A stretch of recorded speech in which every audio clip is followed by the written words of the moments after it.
الحمد لله رب العالمين والصلاة والسلام على خاتم الأنبياء والمرسلين وعلى آله وأصحابه أجمعين ومن تبعهم بإحسان إلى يوم الدين. أما بعد فأعوذ بالله من الشيطان الرجيم. بسم الله الرحمن الرحيم. أم خلقوا من غير شيء أم هم الخالقون. صدق الله العظيم. عزیزانو زمونږ د درس موضوع د رد الالحاد او د نن درس عنوان دی د مذهب او وضاحت. مذهب په مختلفو معنو سره استعمالیږي. موږ چې کله په فروعي مسایلو کې بحث کوو نو موږ مذهب په معنا د لارې سره معنا کوو. د مذهب معنا په لارې سره کوو یعنی الله او رسول زموږ منزل دی، الله او رسول زموږ مقصد دی او موږ په دې مذهب په دې لار باندې د خپل مقصد او منزل ته ځان رسو. بیا مذاهب اربعه څلور واړه مذاهب چې دي نو د دوی اختلاف زمنګ په فروعي مسایلو کې دی. یو اختلاف زمنګ د خپل مېز کې دی چې په فروعي مسایلو کې موږ اختلاف لرو.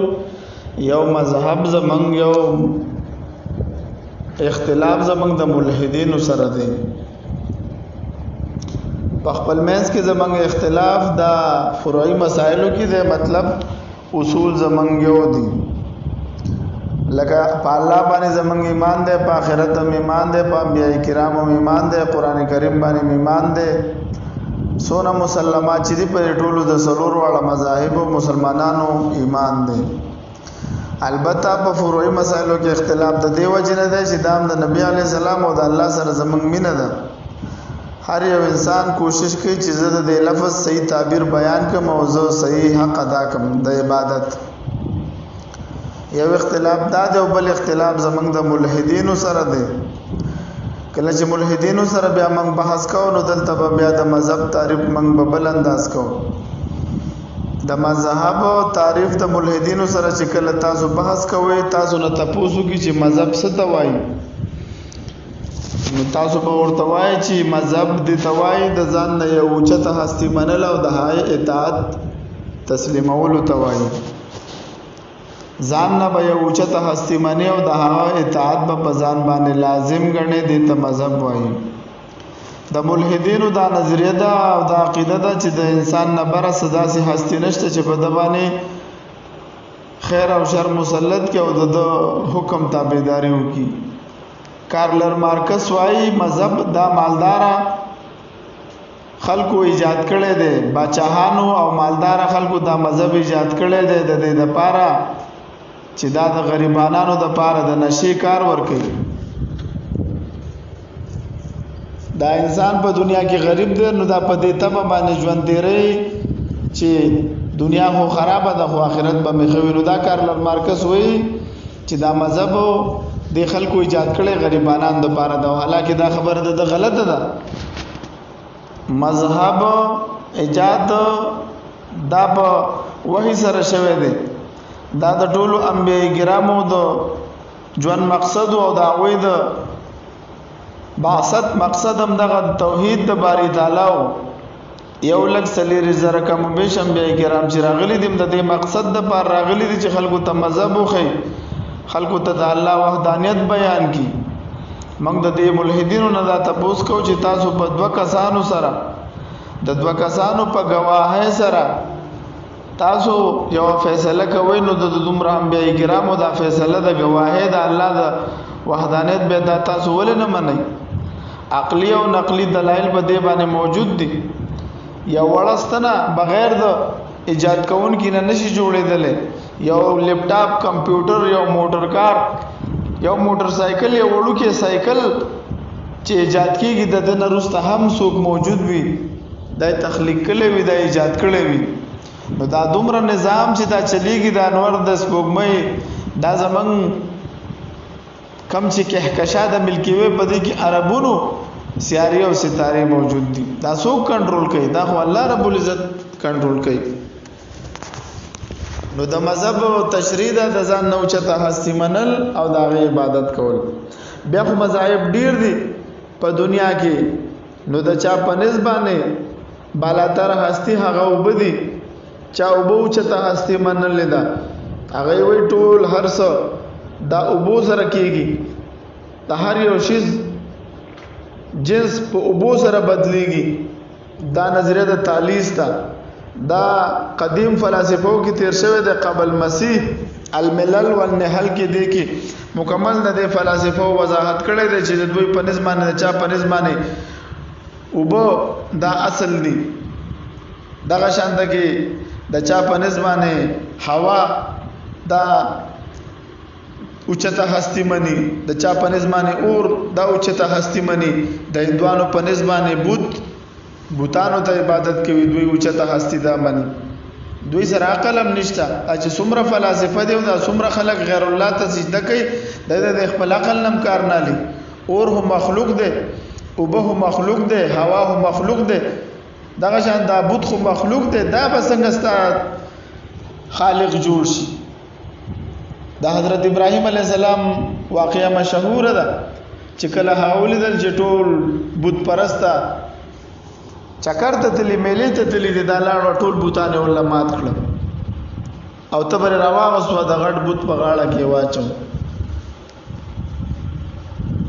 کله چې دوی واپس را لشي ګور ټول بوتانه مات دي ابراهیم علیه السلام نه تاسو کو چې دا دی ولې کړی ابراهیم علیه السلام ورته فرمایل چې تاسو د دې غټ بوت نه ولې تاسو نه کوئ چې مان تاسو کوئ نو هغه ورته ویل دا خبرې نشي کولای نو ابراهیم علیه السلام ورته ویل چې تاسو د څنګه بوت عبادت کوئ چې خپل ځان حفاظت نشي کولای هغه خاموش پاتې شو دا عقلی مثال ذکر کو عقلی مثالونه په قران کریم کې په زرهاو ذکر شوی دي دغه شانته کې عقلی مثالونه په قران او حدیث کې په زرهاو ذکر شوی دي د پاره دي چې خلکو اے انسانانو تاسو د یو رب عبادت وکړئ او کله چې انسان د یو رب عبادت نه کوي او د ډیرو خدایانو عبادت کوي نو بیا داسې کیږي دا د خپل انسانیت د معیار نه غورځيږي نورو مذاهب چې سامره مذاهب دي چا د انسان سر غوا تخکته کړل دي سونه د افسوس خبره ده غوا چا هاتی فیلتا چا اورتا چا وبوتا یو واحد په دنیا کې مسلمان دی چې دا د یو رب عبادت کوي دغه شانته کې د چا په نسبت باندې اوچته هستی هغه سیاري دي ستوري دي دا واقعه په احادیث مبارکاو کې ذکر شوی ده امام بخاری رحمت الله علیه حدیث مبارک ذکر کړی په خپل کتاب صحیح البخاری کې نبی علیه السلام د صلح حدیبیه په موقع باندې د حدیبیه په موقع باندې نبی علیه السلام سحر صحابه کرامو ته د جمع منځو کو سلام چې وګرځاو تاسو ته وکړو الله رب العزت څه فرمایي فقال هل تدرون ماذا قال ربكم آیات تاسو ته پاتہ شته چې الله څه فرمایي قالوا الله ورسوله اعلم ټول صحابه کرام ویل چې الله او رسول خپويږي قال اصبح من عبادي مؤمن بي وكافر الله رب العزت فرمایي چې داسې زما بندگان دي چې په نن سحر دوی را پاسې دل په ما ایمان راوړو او د کواکبونه انکار وکړو په ما ایمان راوړو او باسي داسې دي چې زمانه انکار وکړو فاما من قال چا چې دا خبر اوغله مترنا بفضل الله ورحمته کوم خلکو چې دا خبر اوګه چې په دې شپه دا باران به موږ باندې وشو دا د الله رحمت او فضل دی نو فذلک مؤمن بی وکافر بالکواکب دغه په ما ایمان راوړو خو د ستورو نه انکار وکړو واما من قال مترنا بنوع كذا وكذا او څوک چې دا خبره کوي چې دا د دې ستوري په وجه او د دې سیارې په وجه شو دا باران نو فذلک کافر بی الله رب العزت فرمایي دې زمانه انکار وکړو دې زماده وحدانیت نه انکار وکړو او مؤمن بالکواکب او د په ایمان د ایمان راوړو پستورو پسیارو باندې نو د چا په نسبانه بالاتر هستی هغه سیاری دي